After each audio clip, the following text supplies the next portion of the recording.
everyone, it's Laura, and today I'm here to talk to you about the house of my mother.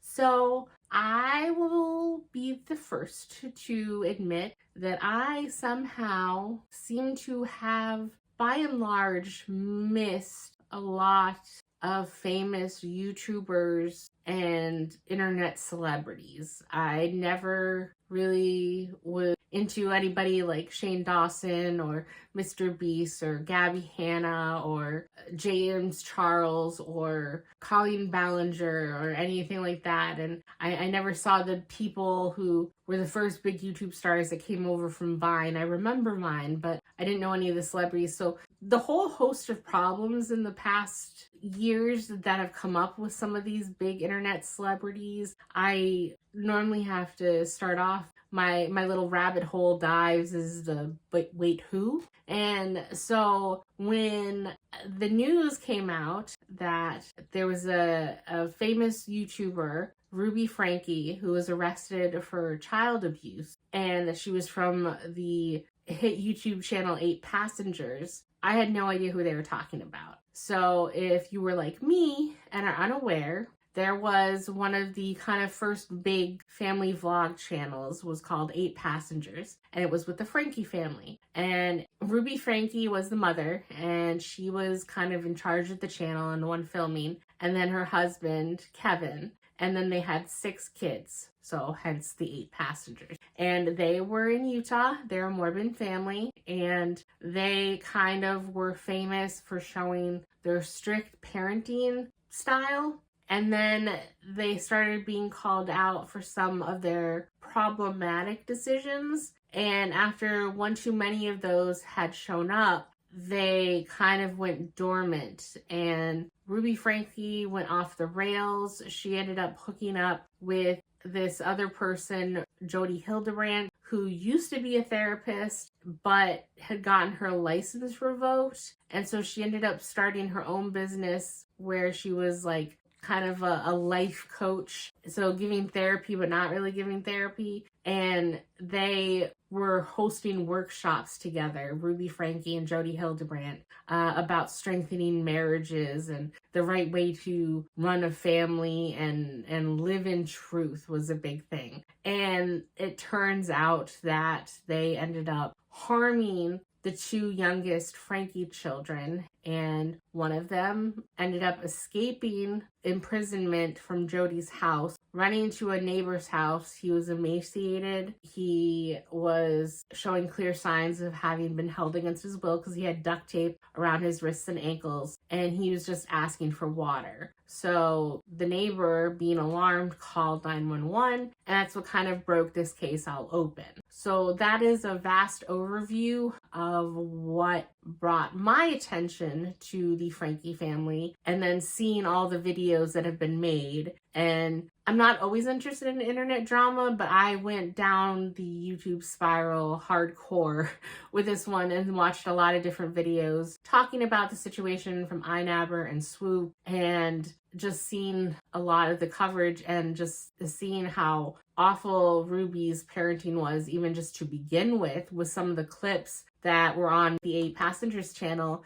Her daughter, I believe she was 6 at the time, she got a call from her school saying that her daughter didn't have a lunch, but she said that, well, it was her daughter's job to pack her own lunch, and that she wouldn't be bringing anything to her daughter if she forgot to pack it, or even she did pack it and forgot to bring it, and that she hoped that nobody would give her daughter any food so that she would learn about this experience and do better in the future. And like I said, I believe the daughter was 6 at this time. That is absurd to me. And how that didn't ring any alarm bells at the time is just baffling to me. But anyway, this book is by Shari Franke, and she is the oldest of the 6 children. And she is telling an experience from her perspective about when she first remembered her relationship with her mother, and how her mother was always kind of cold and distant and strict, into the start of her YouTube channel,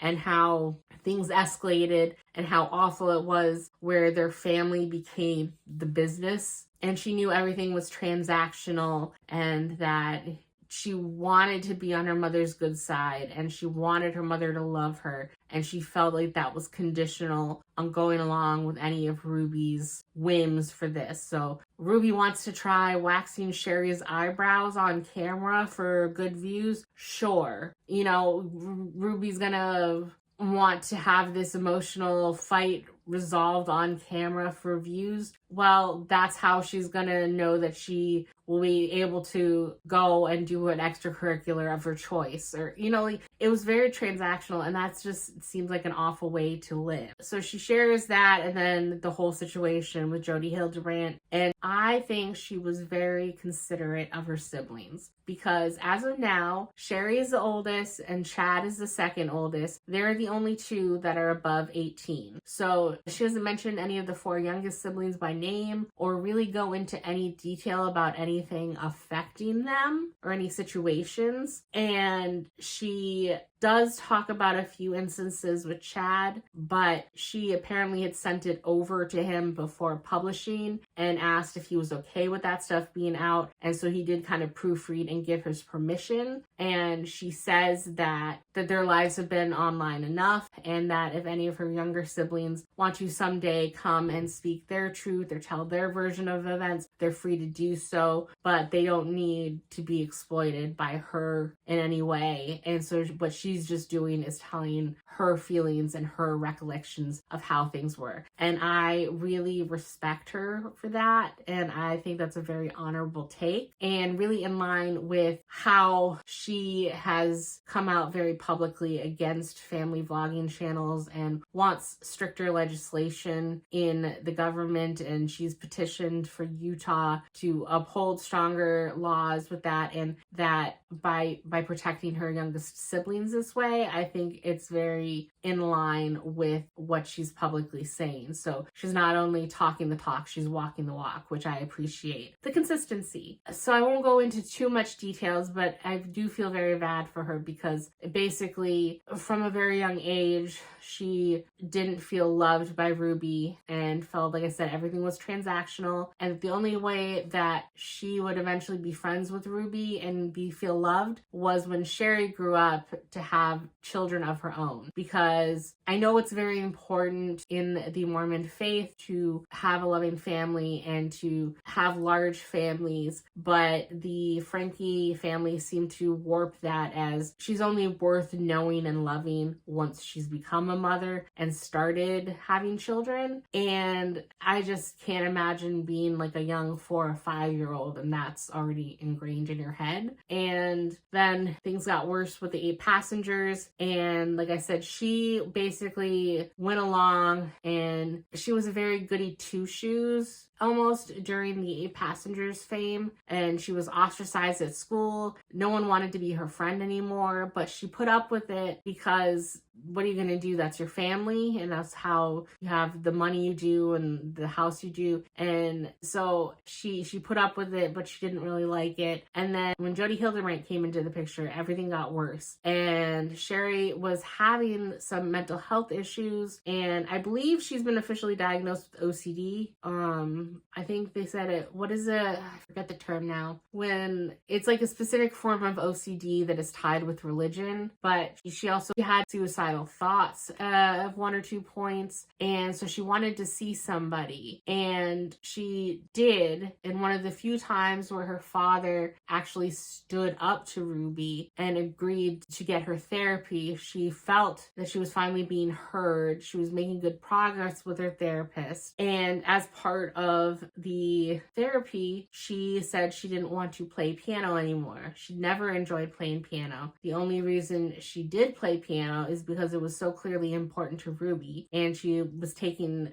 all these piano lessons, but she would get stress and anxiety just from like sitting down in front of a keyboard, because if she didn't do things perfectly, Ruby would make sure that she sat there until she got it perfect, and she found no enjoyment from it. And so her therapist told her to tell her mom about this and that she didn't want to do it anymore. And so Ruby pretended to go ahead and go along with this. And then the next time that it was time for Shari to go see this therapist, Ruby just said, "Oh no, your therapist called and said you're all better. Yep, you're good. No more need for therapy." And Shari's like, no. I think I'm making steps and progress, but I'm not done. And Ruby's like, "No, we gotta trust the therapist." So she flat out lied, and that she didn't like the direction the therapist was taking Shari, and so just cut Shari off from therapy. And so then, through shenanigans that Chad was going through, Jody Hildebrand showed up in the family, and she kind of finagled her way into Ruby's life, and they tried to have Shari get therapy from Jody. And Shari did her research beforehand, saw that there were complaints against Jody online, saw that she had had her license revoked, and didn't trust her. But anytime she lodged complaints with Ruby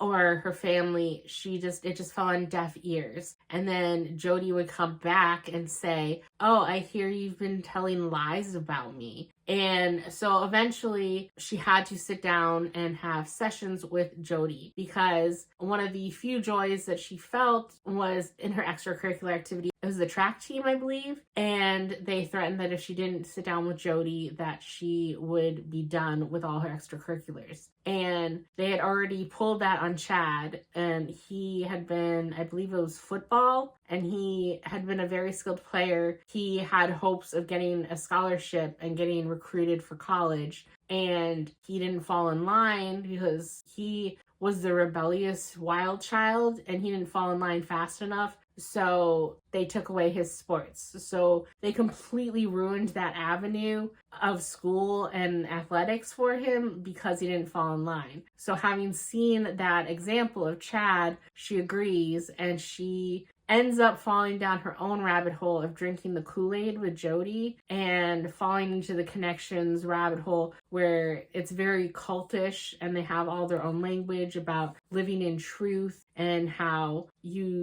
it's so bizarre. I encourage you to watch videos of it, just the roundabout way and the backwards thinking that they somehow are spouting. It's so bizarre, and it reads like a cult. And so she became kind of a zealot for a little bit, but she was the first in her family to snap out of it. And that ostracized her in the family, because Jody Hildebrandt was able to, in her devious ways, drive a wedge between Kevin and Ruby, and ended up getting Kevin to agree to move out of the house for a trial separation period, which, as other patients have attested, just basically never ends. And so she broke up the family, and she seems to have a thing against men. And so Chad also had to go, and he had to move out of the family home too. And so once the family was separated, Shari did try and reach out, because she was in college at this point. She did try and reach out to her brother and make contact with their father. She was going to college at Brigham Young University. Her father was a professor there, and he would avoid eye contact with her when they met crossing on campus. And she tried to go to Chad's apartment and talk to him, and he harshly rebuffed her. And then she ended up getting a call because Chad had reported to Ruby and Jody that she was trying to snap him out of the cult.